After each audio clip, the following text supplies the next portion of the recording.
Stage پر تشریف فرما باوقار حفاظ کرام، ائمہ مساجد، سامعین محترم، پردے میں رہ کر سننے والی خواتین امت، السلام علیکم ورحمۃ اللہ وبرکاتہ۔ نحمدہ ونصلی ونسلم علی حبیبہ الکریم، اما بعد فاعوذ باللہ من الشیطان الرجیم، بسم اللہ الرحمن الرحیم۔ قال اللہ تبارک و تعالی فی القرآن المجید، کل نفس ذائقۃ الموت، صدق اللہ العظیم۔ قال اللہ تبارک و تعالی فی مقام الآخر، ان اللہ وملائکتہ یصلون علی النبی یا ایہا الذین آمنوا صلوا علیہ وسلموا تسلیما۔ درود شریف پڑھیں، اللہم صلی علی سیدنا و سندنا و مولانا ملجانا محمد، صلاۃ سلاما علیک یا رسول اللہ وعلی آلک و اصحابک یا حبیب اللہ صلی اللہ تعالی علیہ وسلم۔ حضرات گرامی وقار، جو حضرات ادھر ادھر بیٹھے ہیں ان سے گزارش ہے کہ یہ کرسیوں میں آ کے بیٹھ جائیں، اس لیے کہ بارش بالکل ختم ہو چکی ہے۔ یقیناً آپ حضرات بڑے خوش نصیب ہیں کہ محفل میلاد مصطفیٰ صلی اللہ تعالی علیہ وسلم میں شرکت فرما رہے ہیں۔ اسٹیج پر تشریف فرما برادر کبیر حضرت حافظ قاری سید محبوب صاحب قبلہ، جن کی قیادت میں، اور برادر کبیر حضرت حافظ قاری جناب رحمت صاحب قبلہ، جن کی سرپرستی میں، اور ابھی آپ بہترین نظامت ہمارے رفیق درس حضرت حافظ قاری دلدار چشتی صاحب سے سماعت کی، اور ساتھ ہی ساتھ عزیزم حسام الحق و عزیزم امیر حمزہ سے آپ نے بہترین نعت نبی صلی اللہ تعالی علیہ وسلم سماعت کی۔ حضرات گرامی، تھوڑی دیر آپ حضرات ہمیں سماعت کریں، اور کوشش کروں گا کہ آپ کے درمیان کچھ ایسی باتیں میں آپ کو بتاؤں جب تک آپ دنیا میں رہے تو یہ باتیں آپ کو دنیا میں بھی کام آئے، اور جب ہم دنیا سے چلے جائیں تو یقیناً اگر اس پر ہم نے عمل کر لیا تو انشاءاللہ ہماری قبر بھی روشن ہوگی اور ہماری آخرت بھی روشن ہوگی۔ ایک مرتبہ اس عقیدت سے درود شریف پڑھیے کہ ہم یہاں درود پڑھ رہے ہیں، میرے مصطفیٰ ہمارے درود کو مدینے سے سنتے ہیں۔ اس عقیدت کے ساتھ پڑھیے درود پاک کہ میرے مصطفیٰ جس طرح کل زندہ و بحیات تھے آج بھی زندہ و بحیات ہیں۔ اس عقیدت کے ساتھ پڑھیے درود پاک کہ مصطفیٰ کے غلام جس طرح کل مصطفیٰ سے مانگتے تھے تو مصطفیٰ عطا کرتے تھے، ہم غلام آج بھی مانگتے ہیں تو مصطفیٰ عطا کرتے ہیں۔ درود شریف پڑھیے، اللہم صلی علی سیدنا و سندنا و مولانا ملجانا محمد، صلاۃ سلاما علیک یا رسول اللہ وعلی آلک و اصحابک یا حبیب اللہ صلی اللہ تعالی علیہ وسلم۔ درود پاک کے تعلق سے کسی شاعر نے کہا، ابھی آپ خوبصورت نظامت سماعت کر رہے تھے تو حضرت گرامی کسی شاعر نے کہا، بحق کے عشق کے زیور درود پڑھو، بحق کے عشق کے زیور درود پڑھو، سوار نہ ہو مقدر درود پڑھو، بحق کے عشق کے زیور درود پڑھو، سوار نہ ہو مقدر درود پڑھو، اتار دے گا خدا سر سے چادر عصیاں۔ عصیاں کہتے ہیں گناہ کو، اب شعر سمجھ میں آئے گا۔ بحق عشق کے زیور درود پڑھو، سوار نہ ہو مقدر درود پڑھو، اتار دے گا خدا سر سے چادر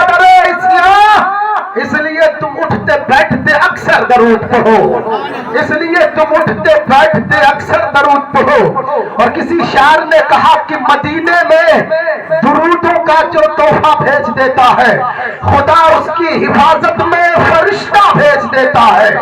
مدینے میں درودوں کا جو تحفہ بھیج دیتا ہے خدا اس کی حفاظت میں فرشتہ بھیج دیتا ہے۔ اور خدا دیتا ہے برکت ایسے پیٹوں کی کمائی میں، خدا دیتا ہے برکت ایسے پیٹوں کی کمائی میں جو اپنے ماں باپ کو مدینہ بھیج دیتا ہے، جو اپنے ماں باپ کو مدینہ بھیج دیتا ہے۔ اور ہمیں اجمیر سے مدینے کو بھیجے تو تعجب کیا، ہمیں اجمیر سے مدینے کو بھیجے تو تعجب کیا، وانا سا کر بلانے کو کیسا بھیج دیتا ہے، وانا سا کر بلانے کو کیسا بھیج دیتا ہے۔ اور دعا کرتی ہے جب بابا فرید الدین کی امی، دعا کرتی ہے جب بابا فرید الدین کی امی، تو رب جنگل میں شکر کی پڑیا بھیج دیتا ہے، تو رب جنگل میں شکر کی پڑیا بھیج دیتا ہے۔ حضرت گرامی وقار ایک بار اور درود شریف پڑھے، اللہم صلی علی سیدنا و سیدنا و مولانا مولانا محمد صلاۃ سلام علیک یا رسول اللہ وعلی آلک و اصحابک یا حبیب اللہ صلی اللہ تعالی علیہ وسلم۔ مدینہ پاک کے تعلق سے دو تین شعر اور سماعت کریں۔ کسی شاعر نے کہا خدا ایک بار بس ایک بار بلوا لے مدینے میں، خدا ایک بار بس ایک بار بلوا لے مدینے میں، پھر اس کے بعد چاہے دم نکل جائے مدینے میں، خدا ایک بار بس ایک بار بلوا لے مدینے میں، پھر اس کے بعد چاہے دم نکل جائے مدینے میں۔ اور جسے دنیا کمانی ہو وہ دنیا میں پھرے در در، جسے دنیا کمانی ہو وہ دنیا میں پھرے در در، جسے جنت کمانی ہو وہ چلا جائے مدینے میں، جسے جنت کمانی ہو وہ چلا جائے مدینے میں۔ اور میرے مولا مجھ سے تو مدینے کا فقیر اچھا، میرے مولا مجھ سے تو مدینے کا فقیر اچھا، وہ جب چاہے جہاں چاہے چلا جائے مدینے میں، وہ جب چاہے جہاں چاہے چلا جائے مدینے میں۔ دعا کیجئے کہ اللہ تبارک و تعالی ہم سب کو مدینہ شریف کی حاضری نصیب فرمائے۔ حضرات گرامی، مدینہ شریف وہ جگہ ہے جو ایک بار جاتا ہے بار بار جانے کی تمنا کرتا ہے۔ ابھی ہمارے حافظ محبوب صاحب جو دو بار حاضری دے کے واپس آئے ہیں، آپ حضرات کی دعا سے یہ خادم بھی ایک بار حاضری دے کے آیا ہے، لیکن دل چاہتا ہے کہ بار بار مدینہ جائے، اس لیے مدینہ جائے کہ وہ کوئی یہ نہ کہے کہ خوبصورت منظر ہے، یہ نہ کہے بہت اچھی دیکھنے کی جگہ ہے، یہ نہ کہے کہ وہاں پہ عالیشان بنگلے ہے، عالیشان بلڈنگیں ہے، عالیشان عمارت ہے، یہ نہ سوچے۔ یہ سوچ کے بندہ جاتا ہے، یہ سوچ کے وفادار جاتا ہے۔ اگر تم مدینہ پاک کی حاضری تمہاری ہو گئی اور روضہ رسول کے سامنے تو نے حاضری دے دی اور تو نے روضہ رسول کو دیکھ لیا، تو میرے آقا فرماتے ہیں من زار قبری وجبت لہ شفاعتی، جس نے میرے قبر انور کی زیارت کر لی اس پر میری شفاعت واجب ہو جاتی ہے۔ اس لیے میرے محترم، اس لیے ہم مدینہ جائیں کہ میرے آقا نے فرمایا ہے جو میرے تروت انور کو دیکھتا ہے اس پر میری شفاعت واجب ہو جاتی ہے۔ اگر اللہ نے آپ کو استطاعت دی ہے، اللہ نے آپ کو طاقت دی ہے، اللہ نے آپ کو مال و زر دیا ہے، اللہ نے آپ کو اس قابل بنا دیا ہے کہ آپ مدینہ شریف جا سکتے ہیں، تو اپنے سارے کام کو چھوڑ کر مدینہ شریف جانے کی کوشش کیجیے، اس لیے کہ میرے آقا نے فرمایا ہے کہ جو میرے تروت انور کی زیارت کرتا ہے اس پر میری شفاعت واجب ہو جاتی ہے۔ اور حضرات گرامی، مدینہ شریف کی وہ گلیاں ہیں آپ کو دیکھنے کو ملے گی جس راستے سے میرے مصطفیٰ گزرا کرتے تھے، جس راستے سے میرے مصطفیٰ چلا کرتے تھے، جہاں میرے مصطفیٰ رہتے تھے۔ یہ کیا کم ہے کہ ہم مصطفیٰ کے دیوانے ہیں، ان کے چاہنے والے ہیں، ان پر اپنی جان کو قربان کرنے والے ہیں، تو ہمیں وہ چیز دیکھنے کو ملے گی جس چیز کو میرے مصطفیٰ نے نے دیکھا ہے حضرات گرامی وہاں چلنے کو ملے گا جس گلیوں میں میرے مصطفیٰ چلا کرتے تھے میرے محترم. اس لیے ہم سب دعا کریں اللہ پاک ہم سب کو مدینہ شریف کی حاضری نصیب فرمائے. حضرات گرامی آؤ تھوڑی دیر مصطفیٰ کی باتیں کرتے ہیں. اللہ تبارک و تعالیٰ نے اس کائنات کے رنگ بھو میں میرے مصطفیٰ سے حسین کسی کو بنایا نہیں ہے, میرے مصطفیٰ سے خوبصورت کسی کو بنایا نہیں ہے, میرے مصطفیٰ سے بہترین کسی کو بنایا نہیں ہے. حضرات گرامی مصطفیٰ سب سے بلند ہے, مصطفیٰ سب سے اعلیٰ ہے, مصطفیٰ سب سے اولیٰ ہے. بریلی کے امام بولتے ہیں سرور کہوں کہ مالک و مولا کہوں تجھے, باغ خلیل کا گل زیبا کہوں تجھے, آخر خزانے ختم سخن اس پہ کر دیا, خالق کا بندہ خلق کا آقا کہوں تجھے. حضرات گرامی ایک صحابی رسول حضرت حسان فرماتے ہیں وَأَحْسَنُ مِنْكَ لَمْ تَرَ قَطُّ عَيْنِي وَأَجْمَلُ مِنْكَ لَمْ تَلِدِ النِّسَاءُ خُلِقْتَ مُبَرَّأً مِنْ كُلِّ عَيْبٍ كَأَنَّكَ قَدْ خُلِقْتَ كَمَا تَشَاءُ. یہ عربی شعر ہے, ابھی آپ کی سمجھ میں بات نہ آئی ہوگی, آؤ میں اس کا ترجمہ کرتا ہوں. حضرت حسان فرماتے ہیں وَأَحْسَنُ مِنْكَ لَمْ تَرَ قَطُّ عَيْنِي, اے میرے مصطفیٰ آپ کی طرح خوبصورت انسان میری آنکھ نے دیکھا نہیں ہے.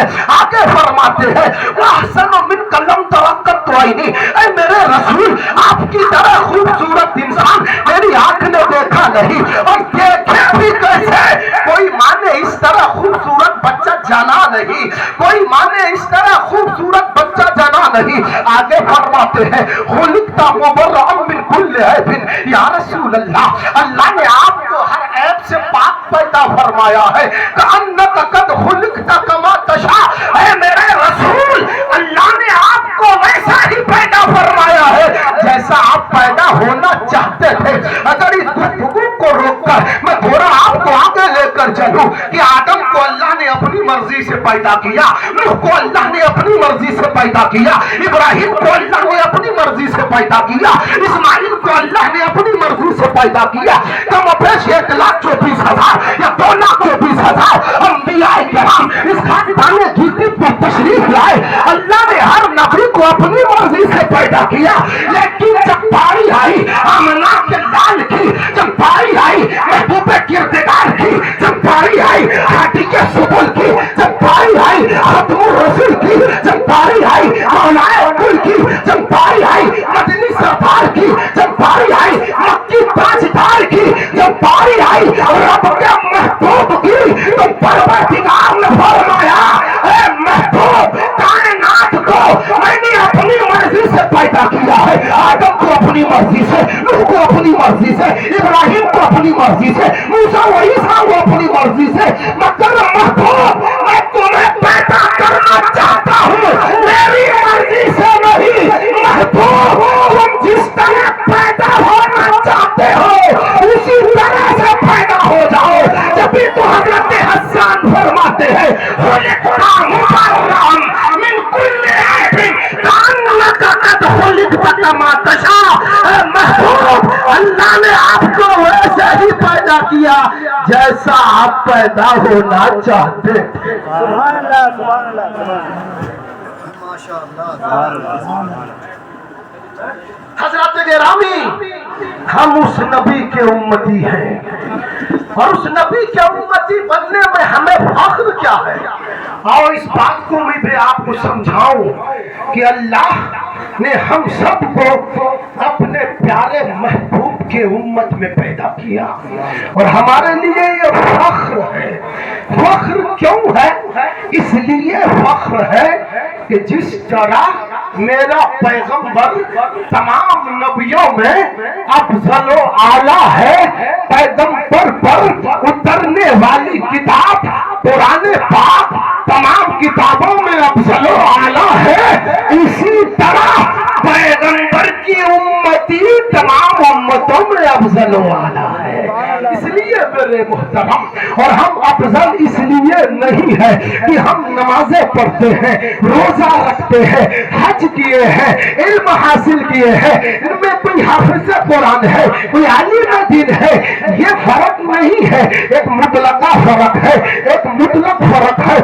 میں اس کو سمجھانا چاہتا ہوں. اللہ تبارک و تعالیٰ نے کلام پاک میں ارشاد فرما دیا کہ میرے محبوب کی امت تم سب سے بہترین امت ہو.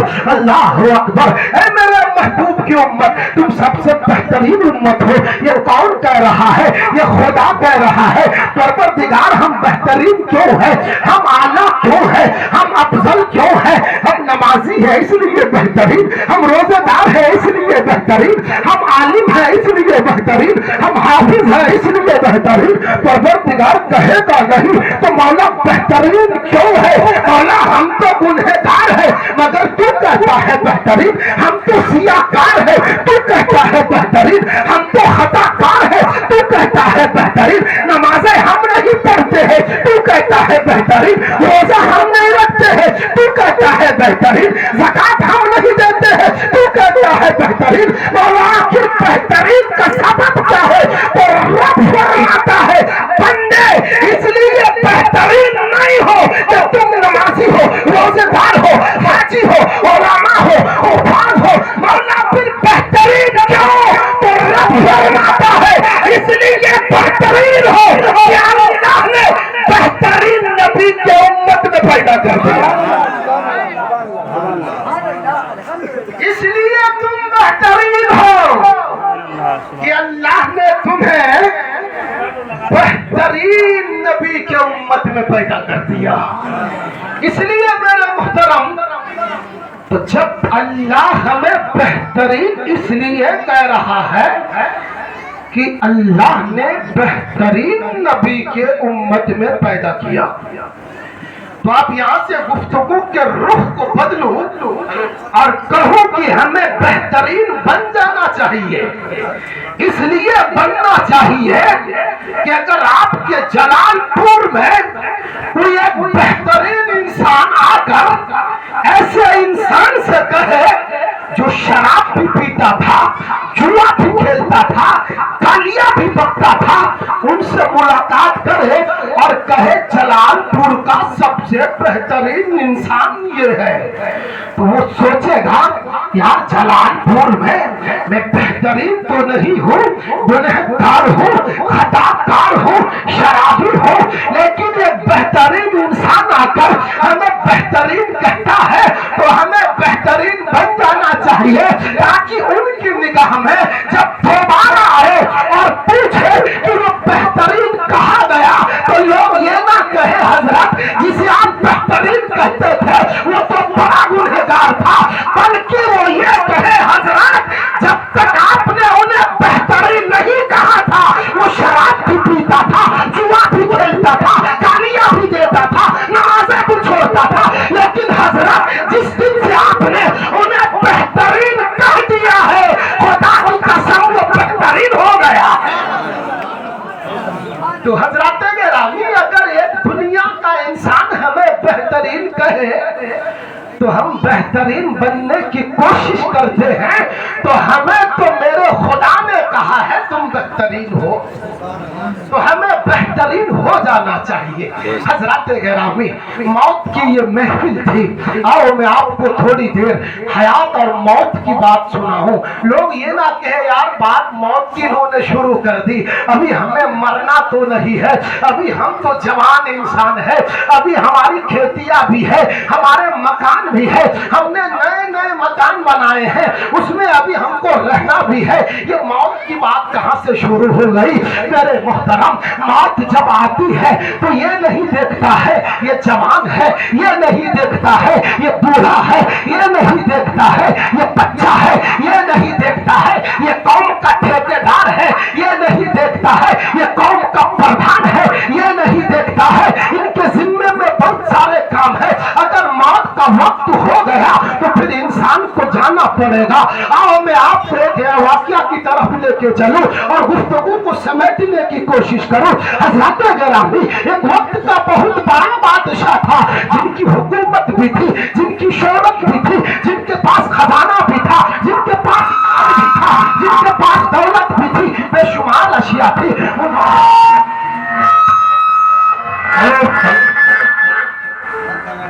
درود شریف پڑھیے اللہم صلی اللہ علیہ وسلم. حضرت گرامی ان کے پاس ساری چیزیں تھی. اللہ اکبر. ایک دن اپنے وزیروں کو بلایا اور کہا میرے وزراء سنو میں سیر تفریح کے لیے جانا چاہتا ہوں, میں گھومنے جانا چاہتا ہوں, اس لیے تم میرے لیے بہترین سواری کا انتظام کرو. حضرت گرامی ان کے لیے بہترین سواری کا انتظام کیا گیا. بہترین سواری اس وقت بہترین گھوڑا ہوا کرتا تھا. بادشاہ کے لیے بہترین سواری لائی گئی. بادشاہ بہترین لباس پہن کر بہترین سواری پہ سوار ہو گیا. اب جو میں آگے سمجھانا چاہتا ہوں سارے لوگ کا توجہ ادھر ہو. حضرت گرامی اب جو بات سمجھانا چاہتا ہوں میرے محترم, بادشاہ بہترین لباس میں بہترین سواری پر سوار ہوا. ابھی چند ہی قدم چل پایا تھا کہ آگے سے ایک پھٹے پرانے لباس میں آدمی آیا. اس کے گھوڑے کے لگام کو پکڑ لیا اور پکڑ کے کہا بادشاہ رک جاؤ, تھوڑا سا آپ سے کام ہے, تھوڑا سا آپ سے جو ہے تھوڑی بات چیت کرنی ہے. بادشاہ نے کہا بتاؤ کیا بات کرنی ہے. وزیر بھی بڑے گرم ہو گئے, ان کے جو چیلے چپاٹے تھے وہ بھی بہت گرم ہو گئے. ارے ایک پھٹے پرانے لباس میں بادشاہ کے گھوڑے کے لگام کو پکڑنا چاہتے ہو, تمہارے اندر یہ جرأت کیسی ہوئی؟ وہی سماج میں آج بھی چل رہا ہے. اگر ہمارا کوئی بڑا آدمی ہے تو چھوٹے سے صحیح سے بات نہیں کرتا ہے, چھوٹے کو عزت نہیں دیتا ہے, چھوٹے سے منہ نہیں لگتا ہے. یہ حال اسی وقت سے چلا آ رہا ہے. حضرت گرامی بادشاہ نے کہا کیا کام ہے بتاؤ. وزیروں نے کہا تمہیں معلوم نہیں ان سے ملاقات کرنے کے لیے پہلے نہ جانے کتنے وسائل جھیلنے پڑتے ہیں, کتنی جو ہے معاملات کرنے پڑتے ہیں, جب جا کے بادشاہ سے ملاقات ہوتی ہے. تمہارے اندر جرأت کیسی ہوئی؟ آدمی نے کہا آج ڈائریکٹ بادشاہ سے ملاقات کرنی ہے, آج بیچ میں کسی وسیلے کی ضرورت نہیں ہے, کسی وزیر کی ضرورت نہیں ہے. بادشاہ نے کہا بتاؤ کیا کام ہے, کیا چاہتے ہو, بتاؤ میرا خزانہ تمہارے لیے کھلا ہوا ہے, بتاؤ تمہیں کس چیز کی ضرورت ہے. آنے والے نے کہا میں خزانہ لینے نہیں آیا, میں دولت لینے نہیں آیا, میں ثروت لینے نہیں آیا, میں تمہارے جو ہے مال لینے نہیں آیا. بادشاہ نے کہا پھر کیوں آئے ہو؟ کہا کہ پھٹے پرانے لباس میں کوئی اور مت سمجھنا ملک الموت ہوں. کیا کہا؟ پھٹے پرانے لباس میں کوئی اور نہ سمجھنا ملک الموت ہوں. تمہاری روح کو تمہارے جسم سے پرواز کر دے آیا ہو. بادشاہ کو اتنا سننا تھا, گھبرا گیا.